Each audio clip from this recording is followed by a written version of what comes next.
Hi, we're here with Denise Ramos, the county legislator representing the city of Newburgh and the town of Newburgh. How you doing today, Genesis? Doing great. Great energy.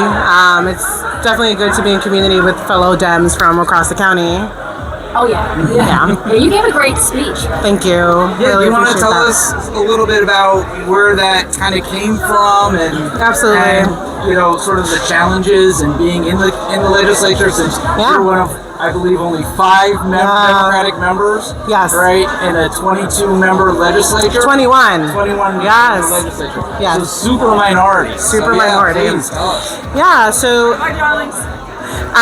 In terms of the inspiration behind my words today, it's funny you ask, because on my way here, I was thinking, I was like, what do I want to say? There's so much I could say. There's so much that I think people are interested in, and like that are it's on top of mind for many of us nowadays. But really, what I wanted to convey today and what was in my heart was really to talk about the need for us to, in this moment, that we have a choice. I mean, we have to make a decision, right? We really do have to make a decision, and we have to understand what our charge is.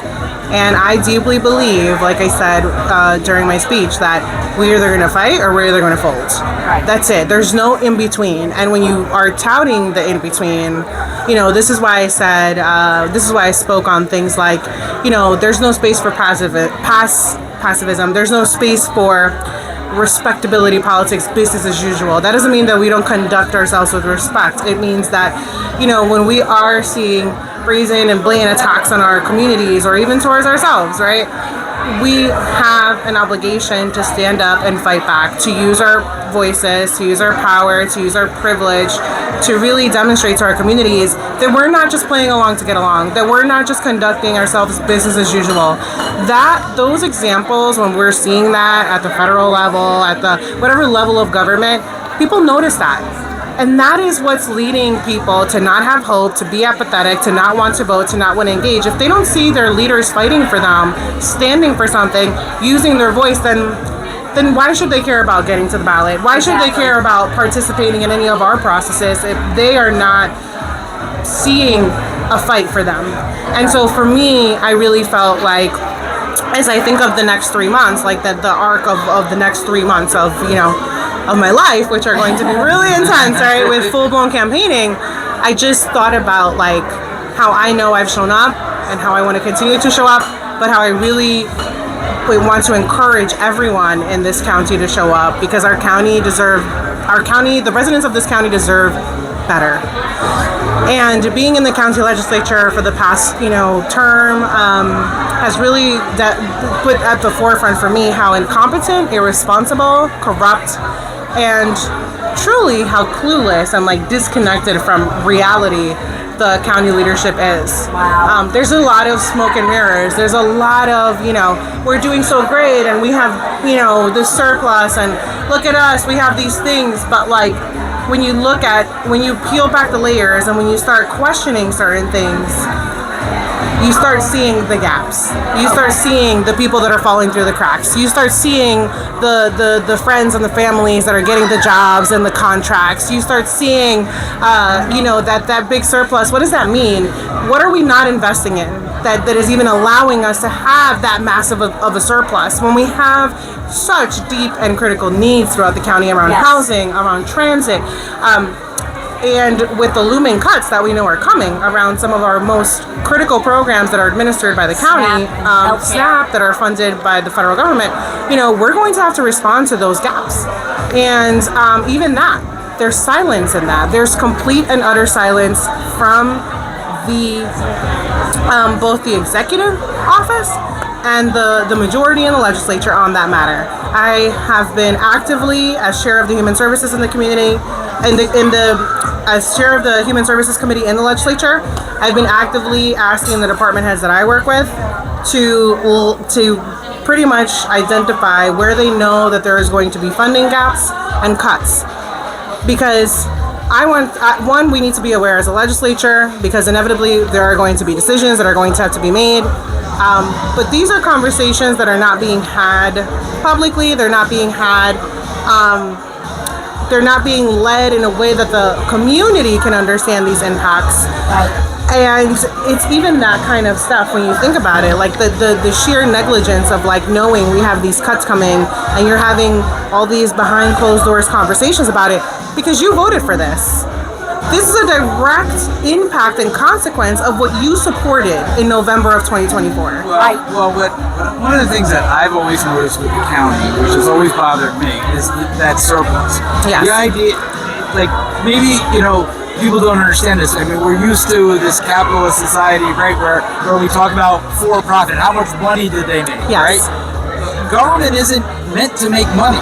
Right, but correct. That's what your surplus is. Your surplus is that they've taken in more revenues than they've spent. Yes. And the idea is what's being invested. Right, what's being done? Where's the reinvestment? What I've seen over and over again, and what you've spoken out so eloquently about, right, about the other side doing is this idea that they've built this pool of money and then they give away like pittance. They give away like pennies to local communities for parks and stuff like that as giveaways to get themselves reelected. That's right. Right?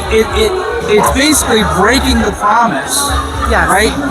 The promise that's made with your constituents that you're going to do something meaningful for them. That's right. Because government is supposed to work for the people. Right. Government is supposed to work for the people. I mean, it's something, for example, like even with the SUNY Orange budget that was just passed this past week. It's the way that the funding is designed. It's supposed to be a third county, a third state, which the state unfortunately never pulls its third, and that's a historical problem, and a third tuition. And so every year we enter this conversation where the college obviously has to increase the budget, mainly because of contractual obligations. And it's never lost on me how much questioning and pressing and all of this this grilling that happens, right, with the president and the board on the budget. We're talking about education. We're talking about a service that is partially tax funded because it's supposed to deliver something for our communities. It's supposed to deliver a professional workforce, an educated workforce. To me, that's a no-brainer to invest in. And so when I see all of this questioning and pressing and grilling for education, but yet people are okay, blindly supporting all kinds of other nonsensical things, it leaves a lot, like it really makes you question things. And I think ultimately, my observation of the way that the county government is run here, it's run for the few. It is not run for the many. It is not run for everyone. It is not run for people that look like me. It is the bare minimum. It's things like, let's make transportation free on a re-election year, but let's not talk about the bigger, more pervasive problem that we don't have a countywide transit system, that there are people in rural parts of the county that don't have a way to get around and that equally need transportation, as do the people in Middletown and the city of Newburgh. And when you bring this up, it's like, oh, that wouldn't be cost effective. That wouldn't make sense. We wouldn't have the ridership. You don't know that.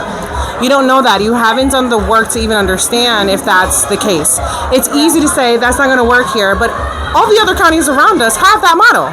So clearly it works. It works, but the as I see it, we are behind. We're the only county in the region that doesn't have a dedicated housing fund of sorts. Again, also ambulance service. You're gonna have dedicated ambulance. Exactly. All the other counties are moving towards dedicated ambulance service. Exactly. Public safety, which is interesting, right? Because public safety and emergency services is such a pillar for the Republican Party. And I will say, because I've sat on public safety my whole term, I will say there's a lot of investment on the public safety side, but on the emergency services side, I think we could certainly see more with our fire and ambulance for sure. And so, I think for me, the fight is one. I understand, change happens gradually. It doesn't happen overnight.